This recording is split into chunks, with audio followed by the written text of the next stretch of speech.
In this video, I want to talk about the importance of maintaining your sense of self, staying grounded and staying centered when you're talking with your wife.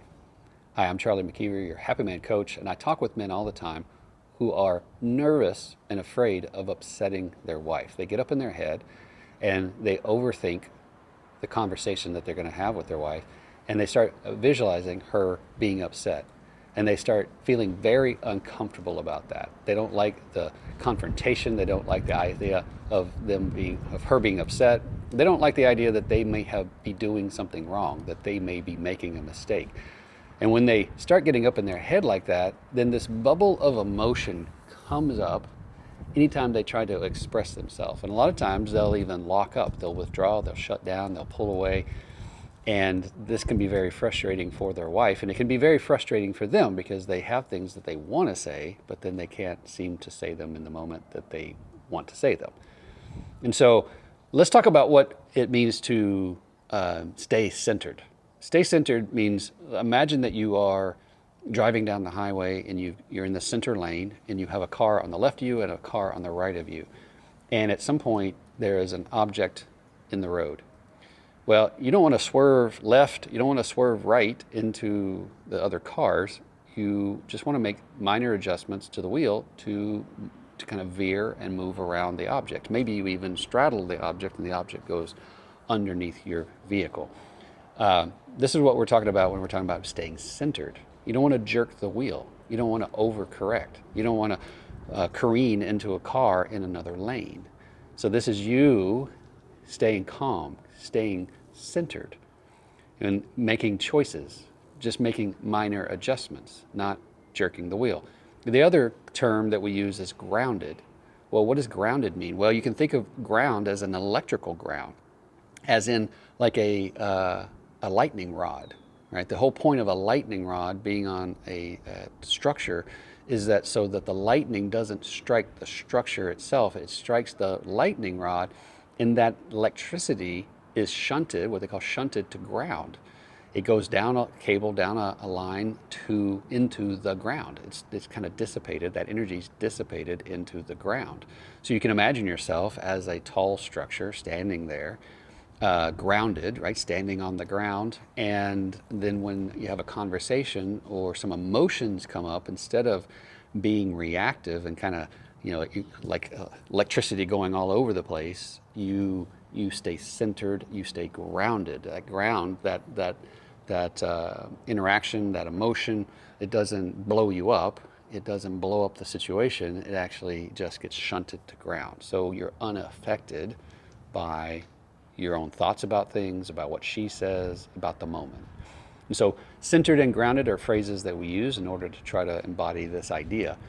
Let me tell you a little story about going to the gun range that'll help you understand more about what I'm talking about. When you go to the gun range, you're generally going there to practice shooting. You're going there on a day when you have some time off, when you're relaxed. You're going there hopefully on a day when it's sunshiny. When you walk into the building, there are people there to greet you. They're like, hello, how are you today? Right? Everybody's in a good mood, everybody's calm. They say, hey, I would like to do a little bit of shooting today. They're like, absolutely. You're in a place of like-minded people. You're in a place where this is what you do here. And everybody there is interested in the same thing. They get your ID, they check you in, they make sure everything's legit, and then they assign you a bay. You go into the shooting area, usually through a few doors that are designed to cut the sound and ensure safety. And then when you go through that second door, you make eye contact with the range officer. The range officer is somebody who is there to ensure that everything is going well, that if anybody needs assistance or if anything gets out of hand, the range officer is there to take control, to lead. And so you make eye contact with the range officer, maybe give a little head nod. You find your bay, you see maybe it's at the end, and you assume your place because that's where you're supposed to be. That's what you were assigned. That's where you're supposed to go. You go there, and you unpack your firearm. You unpack your target. You kind of get everything sort of staged. Now, anybody who's gone to the gun range knows invariably there's always somebody who has a hand cannon or some sort of really loud firearm 2 bays down from them, and that person hasn't fired since you've been in the room, but now they are. So you hear blam, blam, blam. And it's so loud. And yes, you have hearing protection. And yes, you're in your own bay. And yes, all of these things. But it's so loud and so sudden that you go, oh, your whole body clenches, right? Involuntarily.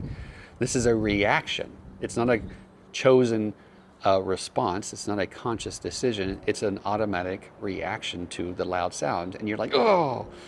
And so you clench and you go, oh.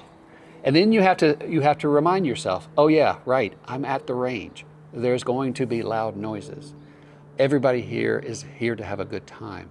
Of course I'm going to hear loud noises. There's a range officer, right? This is what we're doing. You remind yourself that you're okay, that everything's fine. So you put your, you get your firearm ready, you put your target up, you're kind of starting to think about what your next steps are in order to do what you're there for. And then blam, blam, blam, blam, right? And you clinch again, right? And this kind you kind of laugh at yourself because you just did that. You just did that and you just reminded yourself that you were okay and that you were at the range and that there's a range officer and that everybody's there to have a good time and it's normal to hear loud sounds. And so you do that again. You say all those things to yourself again. You soothe yourself, right? You bring yourself back to center. You ground yourself again. And then, so this time what you do is you put your target up, you push it down range, you draw your firearm, you sight in, and you put a few rounds down range yourself. Plow, plow. And then you're looking and you're trying to see, where did I hit? Am I on target? And that sort of thing. And then 2 bays down, plow, plow, plow, plow, right? The hand cannon goes off. But this time you're focused on what you're doing. You've reminded yourself you're at the range, that it's normal to hear loud noises, that everybody's there to have a good time. The range officer is taking care of everything that he needs to take care of. That you're fine, right? That you're fine, that nothing is wrong.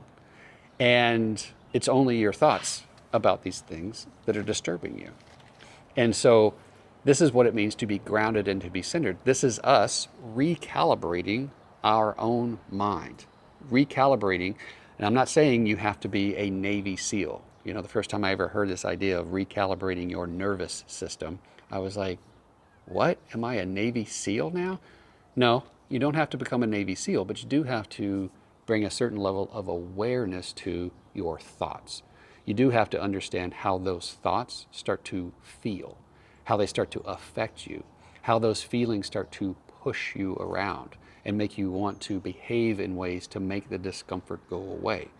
This is what happens when we get up in our head and we start imagining a conversation with our wife, when we start wanting to say something, but not being real sure if it's okay for us to say that, not being real sure if she's going to like it or not fearing her reaction, and wanting to keep the peace so bad that we're willing to disown ourselves and not really bring it up, even though it's bothering us.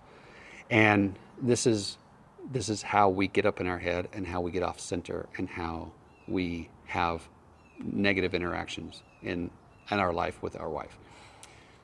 So this is the kind of thing that we talk about in the Happy Man community. This is the thing that we talk about as part of our weekly calls, where we talk with each other about what's going on in our life. We talk about the thoughts that we have. We talk about the beliefs that we have.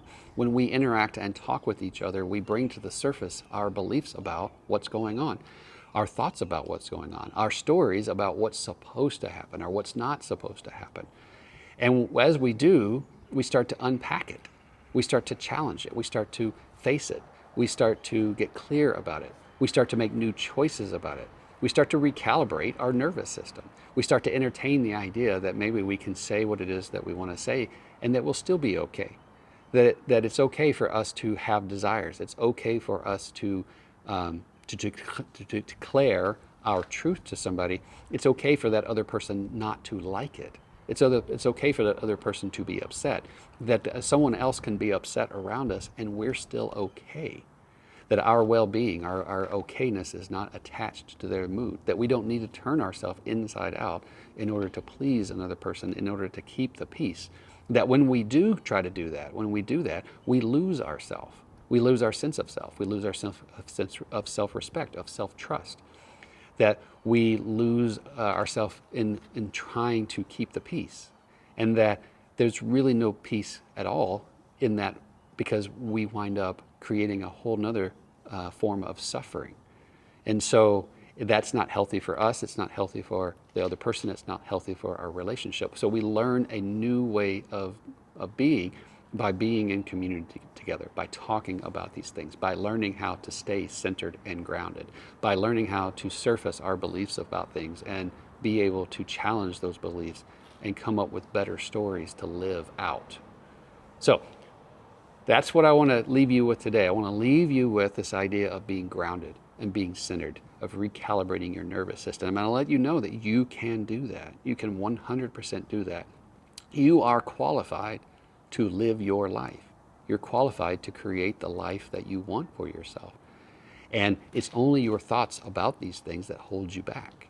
But when you join a community of men and you have these conversations and you talk with guys and you read books and you watch videos, then it transforms your brain. It transforms your mind. That transforms the experience that you have of life, and it transforms the way that you behave, how you show up in your life, the version of yourself that you give to yourself and to others in your life. And that changes everything.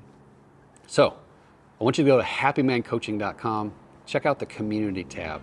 Go and look at what we offer there. Come join the community. Come be a part of a brotherhood of men who talk about these things on the regular. You can also schedule a coaching call with me. We'll spend 50 minutes talking one-on-one privately about what's going on in your life. And I guarantee you, at the end of that call, you'll have more clarity. You'll have more confidence, more trust in where you're headed and what needs to happen next than you've had this whole time. So go to happymancoaching.com, check that out. Join the community, schedule a coaching call, and if you have any comments at all, put them in the comments below. And until next time, be kind to yourself, and I'll see you in the next video.